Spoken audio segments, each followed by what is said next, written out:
Saludos compañeros. Nosotros vamos a conversar acerca de las cegueras del conocimiento, el error y la ilusión.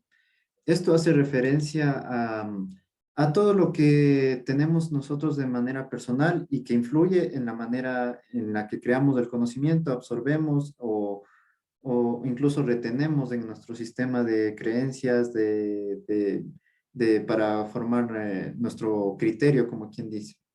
Entonces, lo que influye primeramente es los sentidos, que no nos permiten absorber de manera real toda la información que está a nuestro alrededor, que está determinada por la capacidad que tenemos inherente del ser humano, que nunca va a ser igual la realidad que nosotros tengamos en la mente con la realidad objetiva, o nunca va a ser un espejo absoluto de lo que tenemos alrededor. Porque además de los sentidos, otra cosa que determina las ideas son nuestras preconcepciones, nuestro sistema de creencias, nuestros juicios, nuestros recuerdos. Por eso nos hablaba que en el conocimiento científico incluso, que es el que más tiene apertura hacia las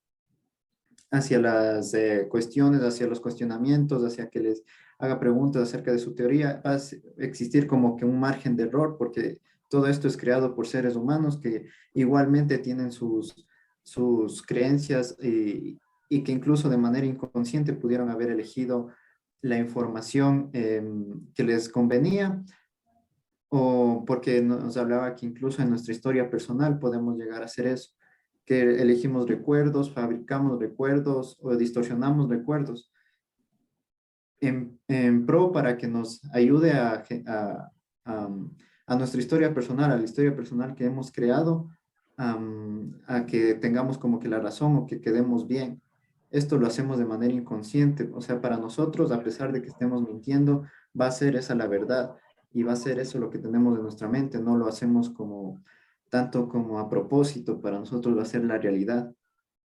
Y también que incluso los afectos que influyen la afectividad que influye en la retención del conocimiento, también pueden influir en cómo se almacenan, porque sin carga afectiva los recuerdos no se pueden grabar, no puede haber una actividad cognitiva. Entonces la afectividad, a pesar de lo que se crea de que produce una irracionalidad, es una relación simbiótica que tienen entre el, el recuerdo que se almacena y la carga afectiva. Entonces, y también acerca de la disonancia cognitiva, que a mí me recordó a eso, porque hablaba del choque que hay entre la realidad y el sistema de creencias. Entonces, la disonancia cognitiva es una desarmonización que se da en la mente de la persona cuando se enfrenta a una creencia, a una idea que es contraria a lo que él ya tiene establecido y produce un cierto grado de malestar. Entonces, también vamos a hablar sobre la racionalidad o el error de la razón que puede haber para el momento de adquirir este conocimiento. Compañera Nancy. Gracias, Javier. Por favor, ¿me puede dejar compartir pantalla, Paul? Listo. Gracias, muy amable.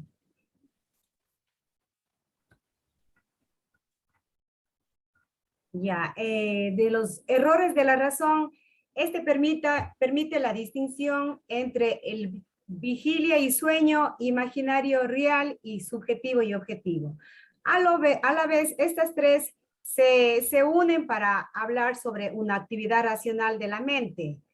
Y esta actividad apela al control del entorno. Esta corrige el error y la ilusión. En la resistencia física del medio, aquí se dan deseos, el imaginario, el control de práctica, de la cultura, del prójimo y el cerebral. Hablamos aquí de la realidad constructiva. Esta realidad elabora teorías coherentes, compatibilidad, ideas, comprender teorías empíricas.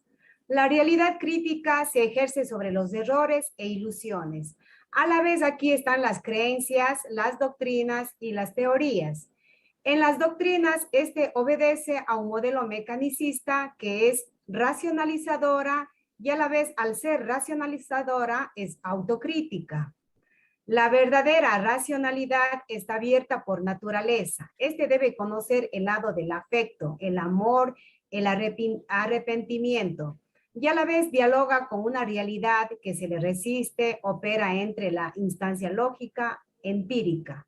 Es un debate entre argumentos de ideas y no un sistema de ideas. La irracionalidad ignora a los seres, subjetividad, afectividad. Con respecto al tema de las cegueras paradigmáticas, aquí hay un nivel paradigmático que es el principio de ideas, y estas ideas son aportadas o a la vez pueden ser rechazadas. El nivel paradigmático, aquí se da una conceptualización. Esta conceptualización efectúa la selección, determinación de los individuos en las operaciones lógicas como conocen, piensan y actúan. Y esto a la vez según la cultura en la que se encuentra el ser humano. El paradigma es inconsciente, pero irriga el pensamiento consciente, lo controla el subconsciente. Instaura las relaciones primordiales que constituyen las axiomas. Estas axiomas determinan los conceptos, imponen los discursos, genera la generación o regeneración. Aquí está el sujeto, objeto, alma, cuerpo, espíritu, materia, calidad, cantidad, finalidad, causalidad, sentimiento, razón, libertad, determinismo, existencia, esencia. En conclusión, el paradigma puede dilucir, cegar, ocultar, y esta se encuentra escondida en el problema clave, que es la verdad y el error. A continuación, voy a darle paso a Alexandra. Muchas gracias. Gracias, Nancy. Yo les voy a hablar sobre el imprinting y la normalización. Cuando nosotros hablamos de imprinting, es aquella huella o impronta como un sello que tenemos al momento de pertenecer a una sociedad o a una cultura específica. Por lo que podemos decir que es una huella cultural, y la normalización elimina todo lo que se puede discutir. Es decir, el imprinting cultural está en los seres vivos al momento que nacemos, cuando vamos a la etapa escolar, secundaria, a la universidad e incluso cuando ya somos profesionales. Como mencionaba el doctor, es una marca sin retorno. Por ejemplo, en los animales, las primeras experiencias del animal joven, en el caso de un pajarillo, saliendo del cascarón, toma el primer ser viviente como alcance, como su madre o como una figura materna. Otro ejemplo sería que un profesional trabajara durante un año, el siguiente año se dedique a gastar dinero en viajes, joyas, etc. El siguiente año trabaja, el siguiente gasta y así consecutivamente. Y el círculo social se encarga de decirle, mira, estás mal, ve a un psicólogo, esto no es normal porque todas las demás personas no realizan lo mismo. ¿Pero por qué sucede esto? Porque cuando somos pequeños nos enseñan que uno debe ir al colegio, debe ir a la universidad, terminar los estudios y en ese momento trabajar hasta jubilarse para en un futuro tener una vida tranquila. Ya que la sociedad, la cultura, nos va moldando según donde estemos y todo lo que vivimos y todo lo que ellos nos dicen, porque nunca lo discutimos. Nunca nos colocamos a examinar cada una de esas verdades que nos dicen, sino que aceptamos y comenzamos a hacer nuestras vidas tal como ellos nos sugieren. La siguiente es la noología posesión. La sociedad domestican a los individuos por los mitos y las ideas, los cuales a su vez domestican a las sociedades, a los individuos. Es decir, una teoría no debe ser pura y simplemente instrumental, ni imponer su veredicto de manera autoritaria. Es como, por ejemplo, dice la paradoja ineludible, que debemos llevar una lucha crucial contra las ideas, pero no podemos hacerlo más allá que con la ayuda de las ideas. En conclusión, la noología posesión es la influencia que tienen nuestros productos mentales a los cuales dotamos de vida y poder, de esta forma nos poseen. A continuación, Paul nos va a hablar sobre lo inesperado y la incertidumbre del conocimiento. Efectivamente, mi compañera Alexandra. Yo les voy a comentar sobre estas dos temáticas que son muy importantes dentro de este primer capítulo. Sí, en primera instancia tenemos a lo inesperado. ¿Qué significa? Bueno, Debemos intentar comprender que lo inesperado es algo que nos va a llegar a sorprender, porque no hemos instalado con gran seguridad en nuestras teorías e ideas, las mismas que no tienen la estructura para acoger lo nuevo. Entender que lo nuevo brota y que debemos contar con lo inesperado, para que a su vez permitir que esto fusione nuestras teorías e ideas con las nuevas provenientes del exterior. Solo así existirá un nuevo conocimiento. Es decir, solo de esa manera, al permitir que lo externo ingrese y lo acojamos como propio, se llegará a dar un nuevo conocimiento. Por una siguiente parte tenemos la incertidumbre de conocimiento, que en otras palabras se llega a traducir como el cuestionamiento de lo que conocemos. Esto en la educación debe estar presente como principio y como una necesidad permanente. Solo de esa manera existirá un verdadero conocimiento. A su vez, existen diferentes condiciones para que el conocimiento llegue a darse. Son condiciones propias del ser humano, como por ejemplo tenemos las condiciones bioantropológicas, las socioculturales y las noológicas, que permiten verdaderas interrogantes sobre el mundo, el hombre y el conocimiento mismo.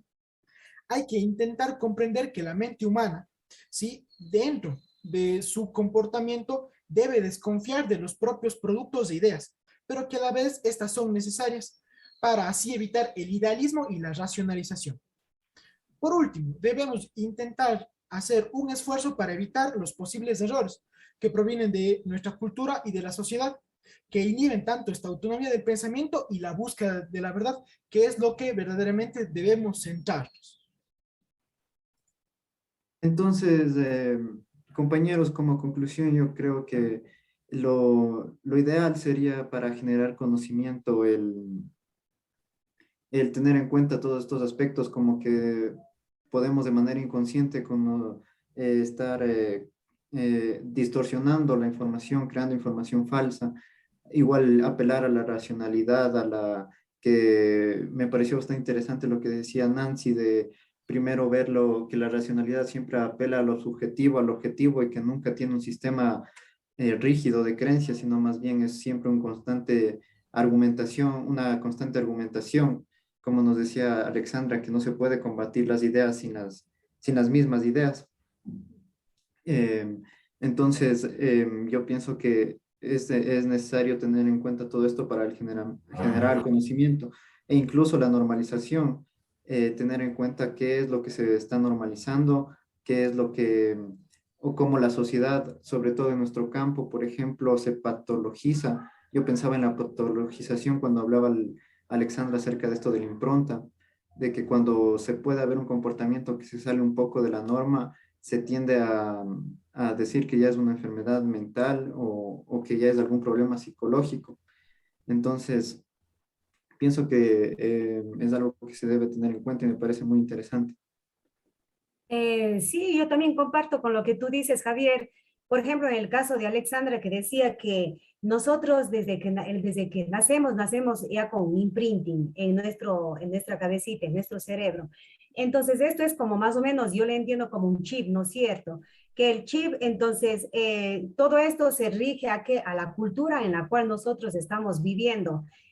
Por ejemplo, como ella decía, las personas en lo posterior ya va, por ejemplo, ya va sus diferentes etapas, pero al ir, por ejemplo, ya en la vida adulta, digámoslo así, que él va a viajes o lo que sea, o a lo que se dedique, pero aquí ya la sociedad le pinta como que está bien o está mal, como que él debe de tomar sus propias ya decisiones, pero aquí lamentablemente está rigiendo la sociedad. Entonces, yo pienso que como al regirse la sociedad, nos estamos rigiendo a qué? A un paradigma, los paradigmas que hablábamos y que hablaba el doctor. Por ejemplo, un paradigma que si una persona lo dice una cosa, entonces el otro no toma la manera de consciente, hablemoslo así. Entonces, se rige a lo que dicen las ideas de las personas anteriores o de lo que se dice en la sociedad.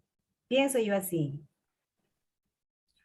Bueno, Sí, de igual forma. Ah, disculpa, Paul, ¿vas a decir algo?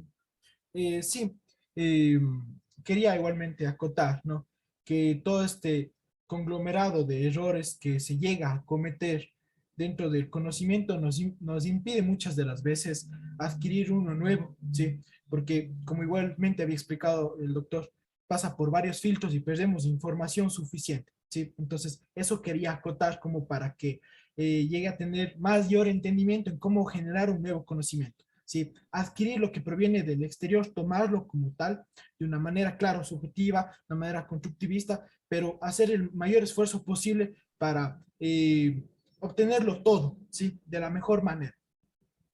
De igual forma como lo que mencionabas acerca de como que esperar lo inesperado, que esperar o anhelar lo inesperado, porque eso ayuda. Lo inesperado es algo que está fuera de nuestro sistema de creencias y que por ende puede ayudarnos a mejorarlo o a debatir lo que es el, es el objetivo de la racionalidad que nos hablaba también Nancy, que el debatir esas ideas y por eso como que yo lo entendía así de anhelar lo inesperado, que porque lo inesperado es lo que nos ayuda a crecer. Otra cosa también que hablabas tú, Javier, también es cierto, ¿no? Por ejemplo, en lo que influyen los sentidos. Tú dijiste que obviamente los sentidos es una capacidad inherente, ¿no es cierto?